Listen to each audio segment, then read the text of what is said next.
They say time heals everything, but they never tell you what to do when time just stops. Every morning, he wakes up to the same sound, the creak of that old floorboard, the whisper of the wind through half-open blinds, and that damn clock ticking on the wall, like it's mocking him, counting seconds he no longer cares to live. There used to be laughter here once, a soft giggle that made the walls come alive. Now, it's just silence. Heavy, unkind silence. He sits at the kitchen table, staring at a cup of black coffee gone cold. The cup doesn't change. The house doesn't change. Only the calendar does. Flipping through empty days he'll never get back. No one knows his story. Not the mailman who waves at him every morning. Not the neighbors who stopped asking how he's doing. To them, he's just another old man in a small town.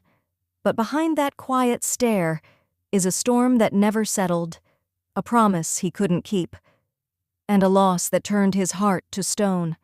He still looks out the window sometimes, same street, same porch light, same world moving on without him.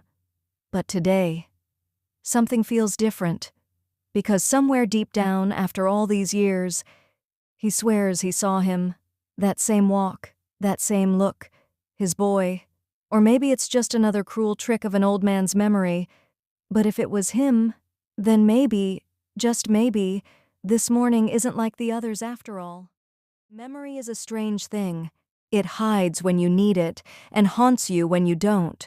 That morning, years ago, the sky was just as blue, the kind of day that fools you into thinking life's perfect.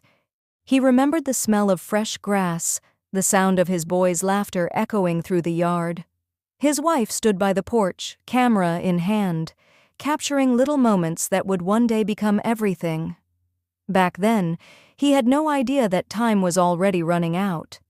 It started like any other weekend, coffee, music, sunlight spilling through the curtains. But fate doesn't knock when it arrives. It just takes. One phone call, that's all it took. A single ring that tore the world apart. He still remembers the way the mug slipped from his hand, shattering against the floor, and how, in that split second, silence became his new reality. They told him it was an accident, just a moment of bad timing, wrong place, wrong turn.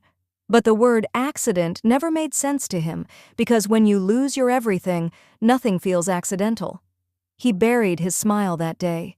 And ever since, every sunrise felt like a punishment for surviving. But now, after all these years of pretending he's moved on, why did that face outside the window look so familiar? Could it really be him? No, it can't. He buried that hope a long time ago, didn't he? And yet, that feeling won't leave. Something's coming. Something he's not ready for.